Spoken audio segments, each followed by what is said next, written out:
Você entende que, tipo assim, pra evitar tudo isso que a gente tá conversando aqui, a necessidade de um Estado extremamente forte. Eu sei que você é um defensor da família, mas eu acredito que a família forte, ela ainda assim vai ficar refém na mão desses mas assim, caras. vamos só pontuar o seguinte, um Estado forte é diferente de um Estado grande, certo? Um Estado forte, é assim, o Estado moderno, ele é enorme e fraco. Por que o Estado... Lembra que eu estava falando da questão das monarquias católicas? O regime parlamentar moderno foi criado na Inglaterra. Antes, o parlamento era temporário. Era uma coisa convocada pelo rei para consulta. Por que o parlamento foi transformado numa coisa permanente na Inglaterra pelos banqueiros? Porque é muito mais fácil você subornar 500 Zé Ruelas do que você subornar um rei.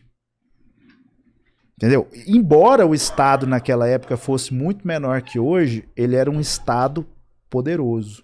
Por que era poderoso? Porque tinha quem mandava. Certo? O Estado moderno, quem manda de verdade são os banqueiros. Os políticos, tudo isso é um circo. Certo? Por que o Estado moderno é fraco? Porque ele não tem unidade. Por que a China está se destacando? Porque, queira ou não queira, existe unidade. Né? A gente pode, como eu falei, existe um processo comunista, marxista, esquisito ali. Eu não entendo direito a China, né? A revolução foi terrível, a revolução. Se eles mudaram, aí é uma outra questão. Eu não tenho preconceito contra a China, certo? Como muitos liberais têm, mas eu também não tenho conhecimento suficiente para cair e dizer, não, é um regime ideal. Eu acho que é muito problemático. Mas assim, a gente tem que reconhecer que a superioridade da política da China sobre o Ocidente hoje é óbvia. É óbvio. E vem do fato que o Ocidente foi convencido pelos banqueiros de que o Estado tem que ser gigantesco, né? Ele enfia na vida das pessoas, dificulta, burocratiza tudo, ao mesmo tempo que ele é fraco, porque é o brasileiro que manda no Estado brasileiro? Claro que não. Claro que não. Você vai lá em Brasília, cara, todos os projetos do governo brasileiro são ditados pela Agenda 2030. Quem fez a Agenda 2030 foram os brasileiros? Cara, a gente não tem mais elite no Brasil. Elite genuína, quer dizer, pessoas brasileiros que pensam o Brasil, que entendem, que tem um plano de longo prazo para o Brasil, isso não existe mais. Vendeu tudo já, né? Acabou. Então, assim, a nossa democracia é isso, é uma fraude. Então, a dificuldade de explicar isso é que, por exemplo, dentro de uma concepção da ideologia esquerdista atual, Estado forte é welfare state, é ficar dando migalha pro povo, entendeu?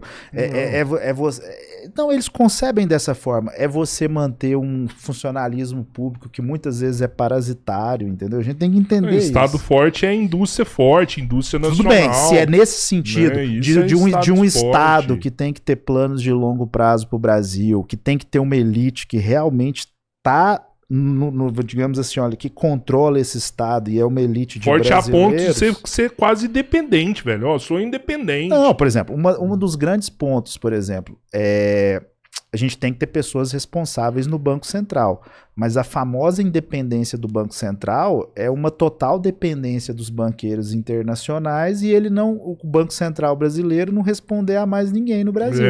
Você entende? Isso é um problema. Claro que, novamente, em geral, o que mais nos impede de debater essa coisa é que todo mundo associa a ideia de um Estado forte à esquerda contemporânea, que inclusive é cada vez mais uma esquerda woke e neoliberal. Quer dizer, a esquerda moderna também trabalha para os banqueiros, né? 100%. 100%, certo?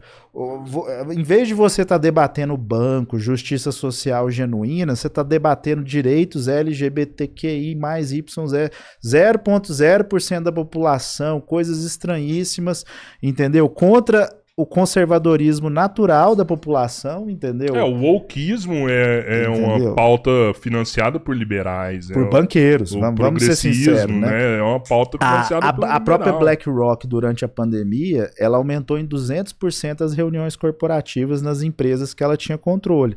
Boa parte delas foi para discutir direitos trans nas empresas.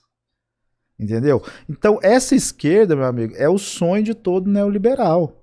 Porque essa esquerda, assim, tem é uma imagem que é muito emblemática. Vocês lembram dos protestos Occupy Wall Street? Nos Estados Unidos em 2009? Não. Cara, isso foi gigantesco, né? Esses protestos unificaram a esquerda e a direita nos Estados Unidos. Eles foram convocados pela esquerda, mas a direita do Tea Party, a direita libertária, se uniu porque a crise financeira foi tão forte que esquerda e direita mais ou menos... Cara, e se a gente se juntar todo mundo contra os banqueiros? Porque no fundo são eles que estão destruindo a gente. São eles que estão endividando o trabalhador comum. São eles que estão destruindo a família conservadora, entendeu? Não é no... Porque tem muito isso. Os comunistas, os ideólogos do marxismo cultural, eles ajudam no processo de destruição da sociedade. Mas não são eles que estão promovendo, são os banqueiros, certo? Eles são empregadinhos dos banqueiros, né? E naquela época parece que estava acontecendo uma confluência. Aí tem uma imagem que usam nos Estados Unidos que é assim, olha... As bandeiras do Occupy Wall Street, abaixo os banqueiros, degolem os banqueiros. E aí um protesto em Nova York depois, cheio de trans, uma parada gay, falando, olha, aquilo se transformou nisso. Entendeu? O próprio sistema criou uma falsa revolta que é baseada em coisinhas subjetivistas, desejos subjetivistas, para evitar que as pessoas falem de coisas objetivas.